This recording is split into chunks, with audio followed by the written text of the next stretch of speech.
내가 땅의 모든 족속 가운데 너희만을 알았나니. 여기까지 받으면 참 좋은데 주님은 뒷부분 너를 그냥 놔둘 수 없어. 너의 모든 죄악에 대해서 나는 개입하고 말 거야 말씀하십니다. 이스라엘 백성들이 38년 광야 유랑 생활은 공연히 벌 받는 게 아니었어요. 우리 시골에 가면은 어르신들이 그러죠. 너 그러다가 죄 받아. 38년은 그들이 천국 가기 위해서 고생하는 시간이 아니었습니다. 하나님의 자녀이기 때문에, 하나님 백성이기 때문에 자녀다운 모습을 주께서 가르치시는 것입니다. 그러므로 주께서 우리를 내버려 두지 않으시는 것에 대해 감사하세요. 그냥 내버려 두면 유기자죠. 자녀 아닙니다. 우리를 사랑하시기에 우리가 작은 섬김을 할 때에도 보상하시고, 우리가 어긋날 때에는 기회를 주시고 참아주시되 그냥 넘어가지는 않으시고 반드시 고치신다는 겁니다. 우리 세상에서 쓰는 말 중에 거의 진리처럼 받아들여지는 말씀이 있어요. 하늘은 스스로 돕는 자를 돕는다. 약간 성경에 있을 법한 말이잖아요. 그런데 이건 성경의 사상과 성경의 교리와 배치될 때가 있어요. 왜냐하면 하고자 하는 자, 다른 박질하는 자가 구원받는 게 아니라 주님으로 말미암아서 구원받는다 그랬거든요. 우리가 오늘 마태복음을 보지만은 한 서기관이 어디를 가시는지 따르겠나이다. 이럴 때 주님이 그의 동기를 보시고 안 돼 하셔요. 너 나 보고 한 자리 차지하고 싶구나. 그런데 착각했어. 여우도 새도 자기 동굴이 있고 보금자리가 있지만 인자는 머리 둘 숫자 없다. 그런데도 따르겠느냐? 그리고 어떤 제자는 아버지 장례하고 오겠습니다. 그럴 때 주님이 죽은 자가 죽은 자를 장례하게 하고 너는 나를 따르라 하십니다. 그러니까 한 사람은 따르겠다 하고 또 한 사람에게 주님이 따르라 하시죠. 마태도 그렇고 모든 성도들도 그렇고 주님이 먼저 찾아오셔서 손을 내미시는 것입니다. 그러니까 하늘은 스스로 돕는 자를 돕는다는 인본주의적인 얘기일 수도 있어요. 또 세상에서 거의 진리처럼 받아들여지는 말 있죠. 사람은 고쳐 쓰는 거 아니다. 머리에 털난 짐승 믿는 거 아니다 그러죠. 근데 주님이 그렇게 하셔요. 그냥 버리고 멀쩡한 사람 새로 쓰시면 되는데 그렇게 고쳐 쓰세요. 우리 코리텐 붐이 네덜란드에서 첫 번째 그 인가받은 시계 수성공이잖아요. 여성으로서. 그 아버지도 시계 수성공이에요. 그 딸에게 직업 윤리를 가르칩니다. 코리아 이거 고장났다 그러고 비싼 시계 팔면은 너한테 이익일 수 있으나 이건 하나님이 기뻐하시는 거 아니야. 저 노인이 가져오는 대로 고쳐줘라. 아직 쓰면 돌아가지 않느냐. 괜히 폭리를 취하지 말아라. 주님은 우리를 고쳐 쓰십니다. 포기할 법한데 고쳐 쓰셔요. 그러므로 우리의 죄악을 다루시고 우리를 바른 길 가게 하시려고 훈육하실 때 우리가 믿음으로 받아야 될 것입니다. 다시 신약으로 와서 마태복음 9장을 봤어요. 제목이 좀 자극적이죠. 나만 잘하면 됩니다. 오늘 본문을 통해서 주께서 우리에게 주시는 교훈을 받고 성찬받고자 합니다. 대충 내용이 이렇습니다. 여러분 갖고 계시는 성경책에는 소제목이 어떻게 나와 있는지 모르겠어요. 금식 논쟁이다 이렇게 되어 있을 것입니다. 금식 논쟁. 바리새인들이 금식 논쟁을 걸었으면 좀 이해가 될 법한데 요한의 제자, 세례 요한의 제자들이 금식 논쟁을 걸어요. 그러니까 우리가 알 수 있는 것은, 추론해 볼 수 있는 것은 아마도 바리새인들이 좀 획책하지 않았을까, 쿡쿡 찌르지 않았을까. 그래서 요한의 제자들도 잘 몰라서 물어봤을 겁니다. 왜 금식 안 해요? 오늘 본문에 보면 조금 아쉬운 게 있어요. 여러분, 우리가 지금 공예배 때 쓰는 성경인 개역개정 성경은 상당히 훌륭한 성경이에요. 상당히 훌륭한 성경이라고요. 문자적인 번역을 아주 충실하게 한 성경이에요. 그리고 개역개정 성경은 구약의 히브리어, 신약의 헬라어를 문자적으로 잘 번역한 좋은 번역 성경 중 하나입니다. 그러니까 최고라고 말할 수 없지만 모든 권위 있는 번역 성경 중에 하나예요. 그럼에도 불구하고 설교자가 필요한 것은 간혹 빠진 게 있기 때문입니다. 그때 요한의 제자들이 예수께 나와 이르되 우리와 바리새인들은 이 사이에 폴라, 헬라어 폴라, 즉 many times, 자주라는 말이 들어가야 되는데 그게 빠졌어요. 바리새인들은 자주 금식하는데 어찌하여 당신의 제자들은 금식하지 않으니까. 뭐 문맥을 이해하는데 큰 어려움은 없지만 이게 있어요. 문자에는. 우리가 이미 알고 있죠. 당시에 바리새인들은 또 대부분의 유대인들은 또 주님을 좀 믿는다 하는 자들은 일주일에 2번 금식했다 그러죠. 근데 왜 안 해? 당신은 인정받는 랍비인데. 당신 라바이는 왜 안 하고 너희 제자들은 왜 안 해? 세리들과 함께 죄인들과 함께 먹고 마시는 건 잘하면서 왜 안 해? 이런 거예요. 이거 한번 다룬 적이 있는데요. 여러분께 질문 한번 해볼게요. 크게 대답하지 않으셔도 돼요. 한번 개인적으로 속으로 대답해 보세요. 구약 성경에 보면은 여러 번 금식이 선포되잖아요. 에스더도 금식하며 기도할 것을 요청했고, 에스라도 이제 귀환할 때 금식을 강에서 선포했습니다. 근데 구약 성경에는 의무로 정해진 금식일이 딱 하루 있었으니 그때가 언제였을까요?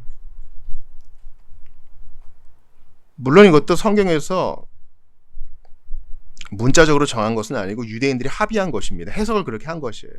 그래서 1년에 딱 하루는 특별히 선포하지 않아도 늘 금식하는 날이었으니 그때가 이스라엘 역으로 7월 10일인 대속죄일이었습니다. 우리 지난 시간에 시은소 봤잖아요. 그때 대속죄일 욤키푸르라고 하는 그 날에 금식을 하며 주께 나아가는 날이었습니다. 그때 대제사장이 1년에 딱 한 번 지성소에 갈 수 있는 날이죠. 레위기 26장 32절에 보니까 이는 너희가 쉴 안식일이라 너희는 스스로 괴롭게 하고, 이스라엘 사람들은 이 스스로 괴롭게 하고를 금식으로 해석했어요. 이날 외에는 의무화된 금식이 없었습니다. 무슨 전쟁을 앞두고 민족적인 회개를 할 때 비상시적으로 금식을 할 수 있었으나 정해진 것은 1년에 하루뿐이었어요. 그러니까 구약의 하나님이 금식에 있어서도 상당히 융통성이 있으시고 자유를 주신 것을 알 수 있죠.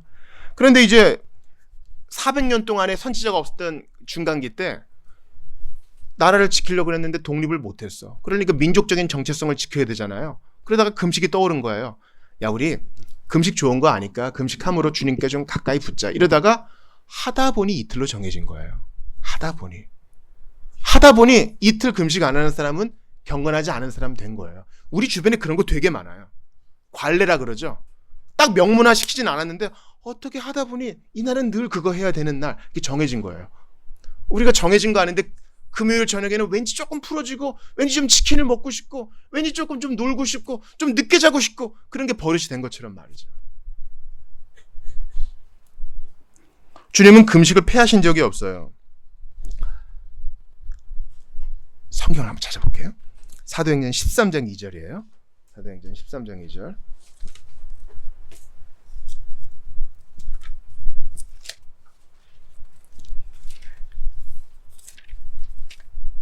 우리 주님은 금식의 중요성을 인정하십니다. 단식이 아닙니다. 건강을 위한 단식이 아니라 하나님께 집중하기 위한 금식이에요. 이것은 밥뿐만 아니라 모든 것에도 다 적용될 수 있습니다. 부부도 기도할 틈을 얻기 위해서 잠깐 방을 따로 쓸 수 있다, 이런 권면도 있잖아요. 13장 2절 읽어볼게요. 사도행전 13장 2절입니다. 직분자를 세울 때 교회적으로 금식해야 된다는 거예요. 시작. 주를 섬겨 금식할 때에 성령이 이르시되 내가 불러 시키는 일을 위하여 바나바와 사울을 따로 세우라 하시니. 이때가 바로 안디옥 교회가 중요한 일을 해야 될 때였어요. 교회적으로 주께서 우리에게 뭔가 요구하시는 바가 있는 것 같다. 그래서 교회적으로 정한 일이에요. 그래서 돌트 신조나 웨스트민스터 문서에는 직분자를 세울 때 교회적으로 금식할 것을 권하고 있습니다. 그런데 지금 요한의 제자들은 뭐 때문에 트집을 잡는 겁니까? 왜 우리처럼 안 해? 하는 것이에요.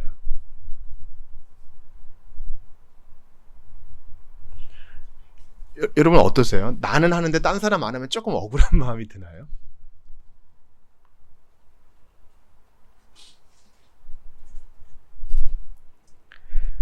그 앞절을 보시면 마태를 부르시고 회심한 마태가 세리와 죄인들과 먹는 것을 보고 바리새인들이 트집을 잡습니다. 요한의 제자들은 이것을 다 보고 있었겠죠. 세리와 제자들과 함께 먹는 것도 꼴사나운데 금식도 안 해? 그러니까 뭐라 그런 겁니까? 신앙생활 느슨해! 신앙생활 그렇게 하면 안 돼. 요한의 제자들이 예수님의 제자들에게 촉구하는 겁니다. 아직까지 회심에 이르지 못한 것이죠.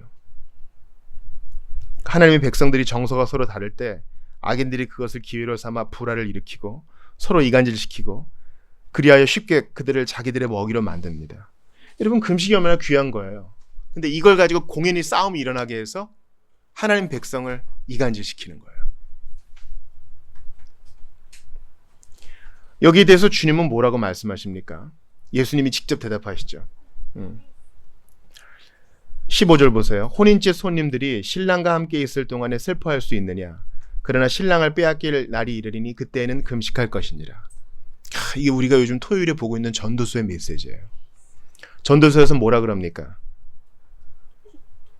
들을 때가 있고 말할 때가 있다. 일할 때가 있고 쉴 때가 있다. 기뻐할 때고 근심할 때가 있다. 그리고 먹을 때가 있고 금식할 때가 있다. 여러분, 삶은 리듬이에요. 우리 계절을 보세요. 때에 따라 마저 변하잖아요. 계절은 리듬이에요. 우리의 삶도 리듬입니다. 악보를 보세요. 음악을 보세요. 계속 음표만 있으면 피곤해요. 쉼표가 있어야 됩니다. 관악기 하는 사람에게 음표만 있는 악보를 준다면 숨이 넘어갈 거예요. 우리 신자의 삶도 마찬가지입니다. 주께서 우리의 삶의 리듬감을 딱 주셨어요. 어떤 리듬입니까? 엿새 동안은 충실하게 일하되 하루는 쉴지니 하셨어요. 목사님, 그런 말씀 마세요. 돈 버는 재미가 얼마나 좋은데요. 어떤 분이 저에게 말씀하시더군요. 저 이제 돈 버는 루트를 알아서 전화 한 통이면 돈이 들어와요. 근데 이 재미에 빠져가지고 쉬지를 않는 겁니다. 이 리듬을 깨는 거예요. 그럼 어떻게 해요? 나중에 몰아서 쉬는 일이 생겨요. 조심해야 됩니다. 그렇게 하지 않으면 주님께서 개입하시는 것이죠. 예수님은 이들에게 말씀하십니다. 지금은 내가 있지 않느냐? 지금은 나와 함께 잔치할 때요. 이제 내가 팔리고 고난당하고 십자가에 못 박힐 때, 그때는 너희가 근심하고 금식해야 될 때가 온다. 그러니 때를 잘 분별해. 공부해야 될 때 공부해야지, 공부해야 될 때 놀고, 노는 시간에 공부하고, 이렇게 리듬이 섞어버리면 이도저도 안 되는 거야. 우리 부모님이 우리 사춘기 때 자주 그런 말씀 하시잖아요. 제대로 해라, 제대로. 이걸 하는 것도 아니고 안 하는 것도 아니고, 안 하는 것도 아니고 하는 것도 아니고. 그러면서 주님이 온 인류에게 익숙한 이 말씀을 하십니다. 16, 17절 같이 읽어봐요. 시작. 생배 조각을 낡은 옷에 붙이는 자가 없나니 이는 기운 것이 그 옷을 당기어 헤어짐이 더하게 됨이요. 새 포도주를 낡은 가죽 부대에 넣지 아니하나니 그렇게 하면 부대가 터져 포도주도 쏟아지고 부대도 버리게 됨이라. 새 포도주는 새 부대에 넣어야 둘이 다 보존되느니라. 그래서 뭔가 혁명을 할 때, 개혁을 할 때 새 포도주는 새 부대에 이러면서 자신들의 새로운 기치를 높이는 자들이 있죠. 예수님은 어떤 취지로 이런 말씀을 하신 것입니까? 예수님은 온갖 종류의 행위와 의식들을 지키면서 그것을 왜 하는지 전혀 알지 못하는 자들에게 도전하세요. 우리도 그래요, 사실. 관례대로 뭘 쭉 하는데 근데 우리가 왜 하는 거지? 잘 안 물어본단 말이죠. 여러분도 물어보셔야 돼요. 왜 우리가 하필 11시에 예배를 드리는 거지? 그거요. 왜 우리가 굳이 예배 끝나고 왜 밥을 먹는 거지? 이런 거요. 왜 우리가 계속 단톡방을 만들어가지고 이 스팸 같은 걸 계속 받아야 되지? 이런 것도 한번 생각해 보셔야 돼요. 왜를 생각하지 않으면 신앙생활이 도태됩니다. 이건 모든 면에 다 마찬가지예요.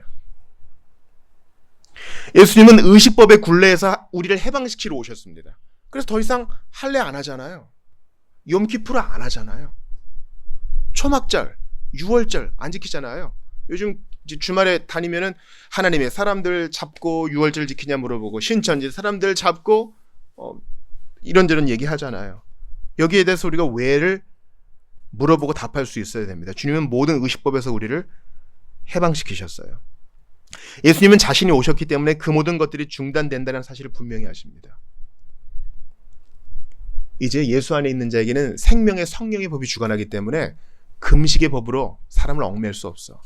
만약에 그 사람이 금식하고 싶으면 각자 믿음대로 할 것이야. 주보 1면 볼게요. 주보 1면 볼게요.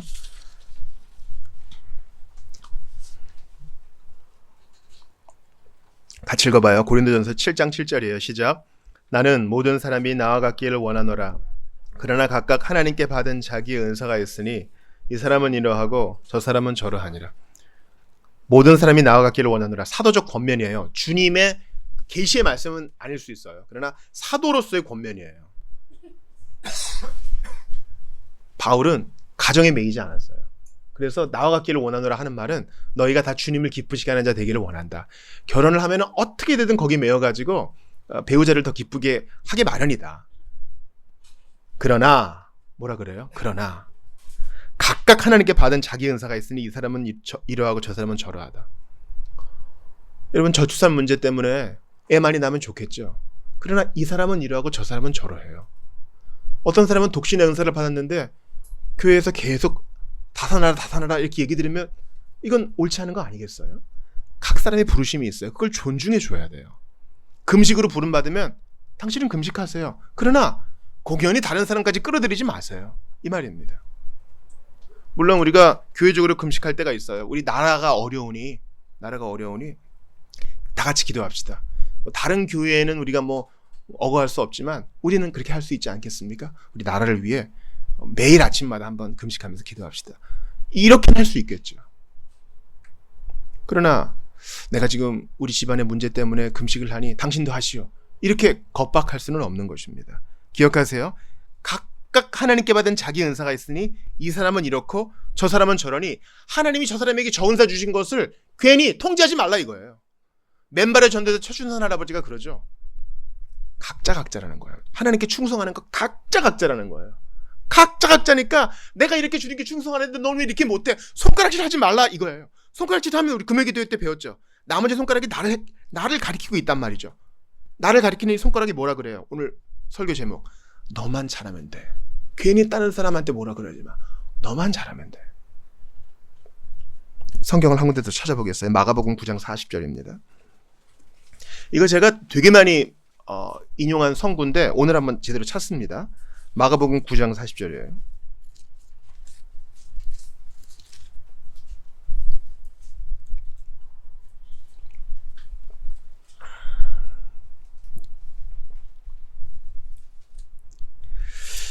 문맥을 이해하기 위해서 38, 39, 40 세 절을 같이 읽습니다. 마가복음 9장 38에서 40절이에요. 같이 봅니다. 시작.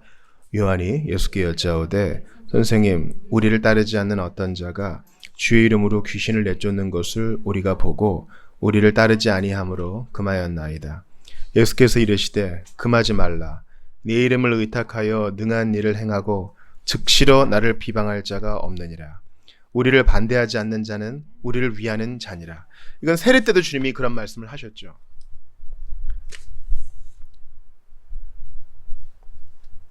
금하지 말라. 각자 자기가 하나님께 은혜 받은 대로 이 일을 하면 좋은 것인데 이거를 너도 해야지. 넌 왜 하네? 이렇게 하는 순간 문제가 되는 것입니다.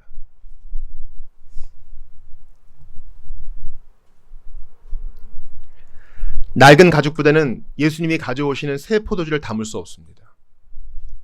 종의 영은 양자의 영을 감당할 수 없는 것이죠. 의식적인 부정함에 관한 옛 규정들을 천국의 도래가 가져오는 용서, 교제, 흥분, 새로운 방향의 기쁨 앞에 세울 수 없는 것입니다. 예수님을 낡아 떨어진 부분을 기우는 생배 조각으로 여기는 것은 참을 수 없는 일이죠. 그렇게 기워가지고 세탁하면, 물빨래하면은 오그라져가지고 찢어지게 되겠죠. 옷이 더 망가지게 되는 것입니다. 또한 낡은 가죽 부대는 낡은 가죽 부대는 새 포도주를 견뎌내지 못합니다. 여러분 아시죠? 새 포도주에는 거품이 나니까 나중에 뻥 터질 수 있잖아요. 새로운 포도주에는 새로운 옷이 필요합니다. 회심한 사람에게는 생명의 성령의 법이 필요한 것입니다. 이거 해야 돼, 저거 해야 돼. 율법의 굴레에서 해방될 필요가 있는 것입니다. 목사님 그렇게 하시면은요 알아서 신앙생활 안 해요. 이것은 가이드가 필요한 문제랑은 다릅니다. 이거 해야 돼, 저거 해야 돼. 겁박을 하면 눈으로 볼 때는 조직적으로 움직이는 것처럼 보이겠죠. 그러나 성령이 주시는 자유는 못 누려요.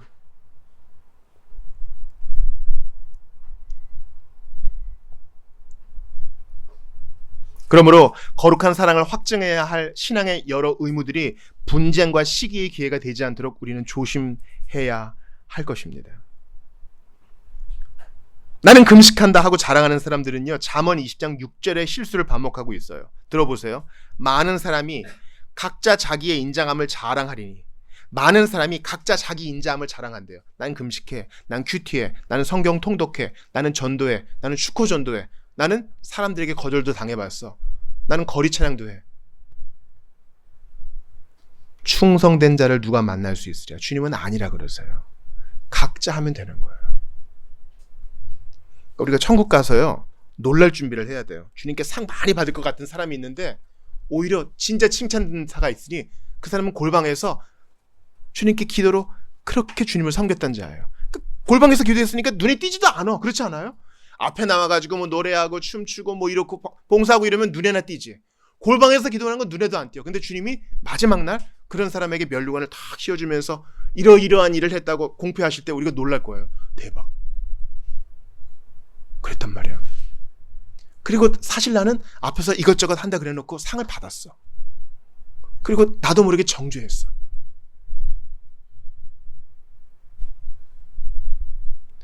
저도 그런 잘못을 범했던 것 같아요. 예전에 청년 때 있었던 교회에서 1부 성가대는 어른들이, 2부 성가대는 저희가 했는데 2부 성가대는 주로 청년들이 했단 말이죠. 근데 교인들을 이렇게 보면서 청년들이 보이면 쟤는 성가대 하는 애, 쟤는 성가대 안 하는 애, 이렇게 가르는 겁니다. 주님을 사랑하면 성가대 할 수 있겠죠. 안 하는 게 문제는 아니겠죠. 근데 안 하는 것으로 판단하는 거예요. 그래서는 안 된다는 것입니다. 아직도 종의 영의 통제 아래 있는 자들이 더 심한 신앙적 자세를 고수하는 경우가 많습니다.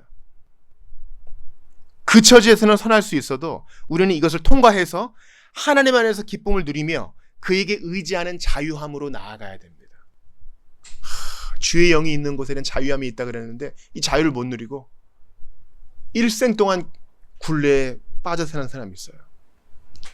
제가 몇 번 얘기했죠. 제가 우리 교수님께 들은 얘기인데요. 우리 교수님이 유학 중에 부교육자 생활을 하시면서 병원 신방을 했대요. 근데 뭐 교육자가 있는 줄 아니까 이제 숨이 넘어가려고 하는 가톨릭 신자가 Father 부른다는 거예요. 왜 부르는지 아세요? Father는 이제 신부를 부르는 말이에요. 왜 그런지 아세요? 마지막에 칠성례 중에 마지막에 종교성사 이거 받아야 되거든요. 일생 동안 굴레에 매여 사는 신앙생활이에요. 그거 참 경건한 생활 아니겠습니까? 주님은 아니라 하셔요. 내가 너에게 자유를 주었건만 너는 스스로 굴레를 매는구나. 신앙을 고백하는 자들이 자기들의 신앙적 행위에 대해 허풍을 떨기 쉽습니다. 제가 그래요. 특히 그 행위들 자체가 매우 탁월할 때에는 더욱 그렇습니다. 사람 앞에서만 자랑하는 게 아니라 하나님 앞에서도 그것을 내세웁니다. 그리고 그것을 자기 의로 의지하기까지 하죠.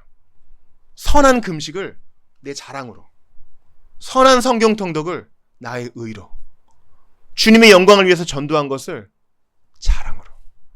차라리 얘기 안 하면 더 좋을 텐데.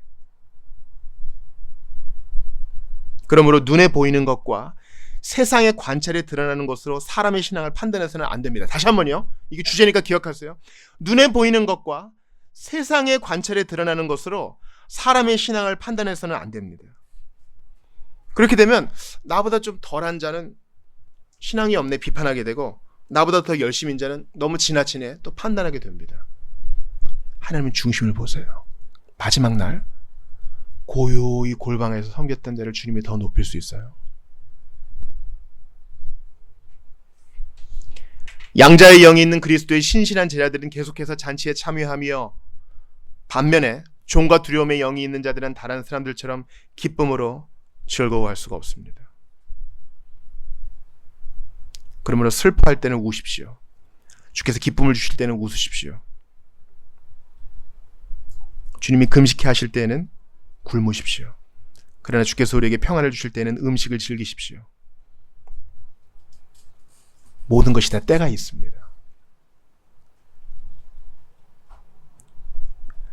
리듬을 어기면 문제가 생깁니다. 사랑하는 여러분, 지휘자이신 우리 주님께서 리듬을 타게 하세요. 어떤 때는 지휘자가 팀판이 가만히 있으라 그래요. 어떨 때는 모든 현악기가 가만히 있습니다. 어떤 때는 솔로 악기가 연주할 때가 있고 어떨 때는 다 같이 연주할 때가 있어요. 어떨 때는 피아니시모로 연주해야 될 때가 있고 어떨 때는 메조포르테로 강하게 밀어붙여야 될 때가 있어요. 이 신앙의 리듬을 따르세요. 어제 성경 5장 못 읽었어. 이것 때문에 괴로워하는 것도 좋지만 내가 하나님 앞에 더 가까이 가지 못하고 주님과 교제하지 못하고 주님 주신 자유를 누리지 못한 거, 그것 때문에 더 애통해야 되지 않을까요?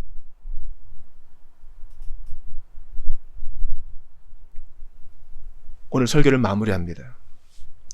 이런 복음은 자유입니다. 오늘 에어컨 생겼죠? 에어컨 밑에 칠판 한번 보세요. 같이 한번 읽어보시겠어요? 시작. 진리가 너희를 자유케 하리라. 진리가 우리를 방종케 하지는 않아요. 진리는, 하나님의 성령은 진리를 사용하셔서 우리를 하나님의 법 안에서 즐거움을 누리게 하세요. 얼마나 좋은 거예요. 얼마나 기쁜 거예요. 이 자유, 이 자유, 이 자유. 우리가 그토록 원했던 바로 그 자유 말이에요. 이런 자유 빼앗겨 보셨어요? 군대에 있는 2년 2개월 동안 자유를 빼앗겨 보신 건 말고요. 누군가에게 종속되어서 나 이거 안 하면 벌 받을 텐데, 나 이거 하면은 벌 받을 텐데. 마귀는 우리를 계속 종의 영으로 억어합니다. 그러나 아들이 우리를 참으로 자유케 했으니 이 자유를 누립시다. 하나님의 나라는 성령 안에 있는 의와 평강과 희락이라 그랬습니다. 주님께서 주시는 자유를 누립시다. 주님께서 우리를 자유케 하시려고 이 땅에 오셨습니다. 예수님께서 우리를 자유케 하시려고 고난을 당하셨습니다. 예수님께서 우리에게 자유를 주시려고 십자가에 못 박혀서 피를 흘리셨습니다. 예수님께서 우리를 자유케 하시려고 부활하셨습니다. 참 자유를 주시려고 우리 보는 앞에서 승천하셨습니다. 참 자유를 약속하시려고 다시 오신다 하십니다. 우리는 여전히 헤매고 있어요. 그러나 우리는 복음이 우리를 자유케 했다는 사실을 믿으면서 어디에도 매이지 맙시다. 가정을 지키십시오. 충성되게 일하십시오. 절제하십시오.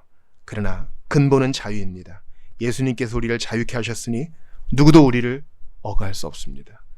이 자유를 빼앗기지 않고 하나님의 복음 안에서 자유를 누리면서 생명의 성령의 법에 즐거움을 따라 걷게 하시는 예수님 믿고 의지하는 우리 모두가 되기를 바랍니다. 여러분, 제가 주중에 이 한 구절을 보면서 이 본문을 좀 설교하고 싶었어요. 한번 들어보세요. 잠재적으로 심각한 정서적, 심리적, 육체적, 정신적 문제가 그 문제의 해결을 문제의 해결을 주장하는 사이에 참 경건은 억제되거나 가려질 수 있습니다. 그래서 이런 문제가 있을 때 사람들은 더 많이 기도하고 더 많이 성경을 읽고 교회에 더 잘 출석하고 하나님께 더욱더 순종하고 당신의 삶에서 고백되지 않은 죄를 해결하라고 얘기합니다. 하나님의 사람들이 이런단 말이에요. 근데 이거는 심리학자나 정신과에서 듣는 얘기보다 더 심각한 오류인 거예요. 그러면 만사가 형통할 것이다, 이런 말을 종종 교회에서 듣습니다. 이것은 다리가 부러진 사람에게 더 많이 달려서 근육을 강화해야 한다고 말하는 것과 같습니다. 경건은 부가문이 아니라 우리 존재의 본질입니다. 사랑하는 여러분, 주님이 우리를 자유케 하셨으니 어디에도 매이지 마시고 성령께서 우리에게 충동 주시고 우리에게 감아주시는 대로 순종해 나아가시기 바랍니다. 더욱더 성경을 읽으세요. 더욱 기도하세요. 그러나 성령께서 주시는 이 자유, 예수님께서 피로 값주고 사신 이 자유를 잊지 않는 우리 모두가 되기를 주의 이름으로 축원합니다. 우리 이제 같이 기도하겠습니다. 먼저 나를 위해 기도합시다. 주님 주신 참 자유를 누리게 해주십시오. 그리고 다른 이들을 위해 기도합시다. 주님, 누구도 판단하지 말게 하시고 권면하되 사랑으로 기다려주게 하소서. 다 사정이 있어요. 다 처지가 다릅니다. 다 은사가 달라요. 이 사람은 이러하고 저 사람은 저러하니라. 바울의 권면을 기억합시다. 예수님께서 금식에 대해서 리듬을 가르쳐 주셨는데 정말 주께서 주신 감동 따라서 금식할 때는 하고 먹을 때는 먹으며 주님 주신 은혜를 누리는 우리 모두가 될 수 있도록 도와주십시오. 꾸역꾸역 신앙생활을 하는 것이 아니라 은혜를 누리며 하나님의 리듬에 이 몸을 맡기며 성령 안에 의와 평강과 희락을 누리는 우리 모두가 되게 해달라고 주신 말씀 듣고 다시 한번 기도하겠습니다. 하나님 감사합니다. 주님의 리듬에 내 몸을 맡깁니다. 울 때가 있고 웃을 때가 있다 하셨으니 저항하지 않겠습니다. 낮추시면 납작 엎드러지겠습니다. 우리 주님 도와주옵소서. 은혜를 더하여 주옵소서. 선포되는 말씀 가운데 함께하여 주시고 이어지는 강례 가운데 함께하여 주옵소서. 모든 죄의 백성들을 붙들어 주시고 눈에 보이는 것을 휘둘리지 않게 도와 주시옵소서. 아버지 함께하여 주옵소서. 도와주옵소서. 도와주옵소서.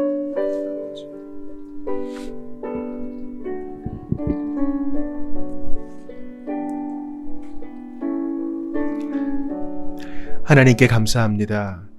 복음이 주는 자유를 누리게 하심 감사합니다. 오늘 설교를 듣는 자 중에 아직까지 예수를 구주로 영접하지 못한 자는 주님을 초청하게 하시고 죄를 회개하게 하셔서 하나님을 믿게 하시고 그래서 복음이 주는 참 자유를 누리게 하여 주옵소서. 마귀와 세상의 육신은 우리를 자꾸 굴레를 씌우려고 합니다. 그리고 못하면 정죄감을 주고 우리를 비참하게 만듭니다. 그러나 아들이 우리를 자유케 하셨으니 이 자유 잃어버리지 않도록 도와주시고 진리가 너희를 자유케 한다 하셨으니 하나님의 말씀에서 벗어나지 않고 이 자유를 마음껏 누릴 수 있도록 도와주시옵소서. 성령 안에서 자유롭게 금식도 하고 전도도 하며 충성 봉사할 수 있도록 도와주옵소서. 누구도 판단하지 말고 사랑으로 인내하면서 각 사람의 은사를 존중해주는 우리 모두가 될 수 있도록 도와주시옵소서. 이어지는 성찬 가운데 함께해 주옵소서. 우리 구주 예수님 이름으로 기도드리옵나이다. 아멘.